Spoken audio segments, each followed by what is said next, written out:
Everything we learned from Crystal Palace to Liverpool 2 in the Community Shield. Crystal Palace have picked up another bit of silverware. We're going to break down everything we learned, Liverpool's new signings, all the goals, and of course what this means for both clubs, because it's an interesting result. I mean, the underdog has surprised yet again at Wembley. 4 goals, a really exciting, dynamic match. Didn't feel like pre-season. It felt like a Premier League match at Wembley today. Sometimes the Community Shield can be really, really dull and dry and really hot because it's obviously in the middle of the summer still. There was a lot of intensity, particularly in the first half. I think it died off a touch in the second, but lots of quality, lots of things to break through in this video. Make sure you subscribe, leave your comments down below about the game. It was end to end in the first part of the game. I mean, I thought Palace were defending really, really well, but Liverpool were able to find little pockets of space and exploit Crystal Palace, particularly that space in behind Adam Wharton, in behind Kamada today, and Florian Wirtz picks up an assist 4 minutes into his Liverpool debut. Not too bad. He was kind of flicking it around the corner to Hugo Ekitike, and it was almost like a 1-2, then another 1-2. Then Ekitike gets it with a beautiful finish on his right foot. That is an outstanding finish. It really, really is. And throughout the entire game, you look at Ekitike, the way that he was making runs, his physicality, his skill on the ball, he is going to be lightning in the Premier League. And we can get a little bit gluttonous in the football world when we see someone like Ekitike come in for £80 million. And already we're thinking, is it Isak to come in to replace him?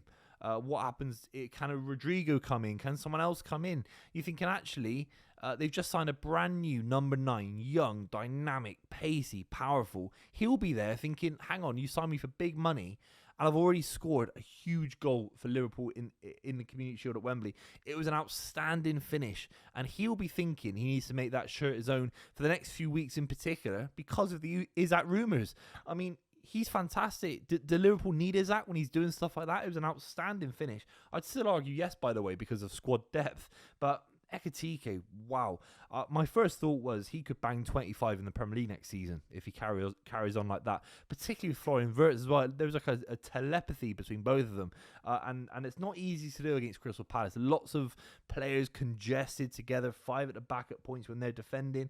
Particularly with Munoz, Adam Wharton, lots of pace and very good positional awareness from Crystal Palace on that side of the pitch usually because of the amount of quality they've got. And Florian Wirtz almost cut through them like a knife through a nice pack of salted Lurpak. After that, Van Dijk gave a penalty away on Sarr. Mateta stepped up like he did in the actual penalty shootout, we'll talk about in a minute, with a beautiful penalty. 1-1. Did you see a little bit of exposure today with Van Dijk, potentially? Again, you're always going to lose a yard of pace. Every year you go over the age of 30, you are losing a bit of pace, even if you come from a major injury or not. Rio Ferdinand was quick and he lost a little bit of pace. John Terry lost a little bit of pace. All these guys lose pace. My first observation would be Van Dijk he looked a touch slow, particularly around the penalty at certain moments when Sarr was breaking away. And maybe that kind of gay conversation, particularly when you're playing in front of him, when he's playing in front of you. Maybe there's a world to have another centre-back just kicking about, particularly with Quansah leaving. I thought Van Dijk, can he play 40 games this season, 45? It's a tall order. And actually, I think Liverpool need a bit of squad depth there. Despite how much money there's already been spent for Liverpool, I think they could do with it, to be honest with you. Frimpong scores in the 21st minute. It's a kind of Ronaldinho-esque cross-come shot that goes into the far corner over Henderson. I was really impressed with both the fullbacks today. I thought they were very dynamic. Keke has never lost the ball. He's got this ability to play between the lines. When it's on his left foot, he can just power the ball through the lines and get Liverpool right up the pitch. And Frimpong on a different kind of way, showing trickery, athleticism, going inside and out. At points, he was taking people on like he was a right winger. And we know that's what he's about. He's more of a right wing back. I think Liverpool can definitely expose that, and that's where the centre back kind of issue comes in. Could they get another centre back to play with Van Dijk, not replace Van Dijk or rotate with Van Dijk, but to play 3 centre backs and have those fullbacks bomb on?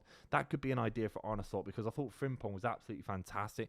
It's if you call it a beautiful finish, it's beautiful finish or a beautiful cross, nonetheless. 2-1 up to Liverpool at that point. I thought Crystal Palace did very, very well to limit Liverpool. Liverpool missed big chances. I thought Ekitike actually could look back at the highlights today and think, I should have had a hat-trick, really. There was a header in the second half. There was one on his left foot that he had to bury, in my opinion, at least get it on target. And then Florian Wirtz, actually, in the second half, had a chance to make it 3-1. And he completely, I mean, there was no direction on the ball. He just lumps it into, it's like a 9-yarder in golf, if that's a thing. It was like a rugby kick or whatever. It was just high, long, far. It was a terrible effort. And all day I thought Florian Wirtz was linking up play very, very well. But in front of goal, that big moment, he should be hitting the target, really. And can't put too much pressure on these moments in a Community Shield kind of game. But you have to be inching it up a little bit. And I actually found as the game progressed that his kind of quality of ball diminished a touch. I think that might be down to maybe fatigue or whatever. It was a very hot day. It's not ideal starting a season like that on a big pitch at Wembley. It's why it's suited for the end of season when players have been playing 40, 50 games. I did notice a few players today, their legs kind of looked a little bit drained in terms of how they were firing the ball into each other. Maybe Wirtz's opportunity that he skies was a testament to that. But Crystal Palace, you have to give them so much credit. They held on. I thought Hughes today was absolutely fantastic. Munoz was fantastic. Mitchell was fantastic. And Sarr was absolutely electric. He's obviously instrumental in Crystal Palace winning their first ever trophy last season. Huge in the semi-final. For those guys, and he scored a fantastic goal here. He breaks through the lines. I thought he took a heavy touch before he got into Alisson, and he hits it off the post. Sarr's an underrated footballer. He really is a top player. I don't think Crystal Palace can do without Eze, really, or Mateta, but Sarr is maybe one more season away from, if they lose Eze, it's a bit like how Eze replaced Elise on some level in terms of being the main man. Maybe Sarr can be the main man if Eze were to go. Maybe a bit premature on that one, but I thought Sarr was absolutely fantastic. Goes to penalties. Salah, big penalty missed. The substitute for Crystal Palace came on and buried it. And ultimately, Crystal Palace have won another piece of silverware. For Manchester United, no one cares about the Community Shield, really. They care about new signings. I think Liverpool is maybe a different story on some level.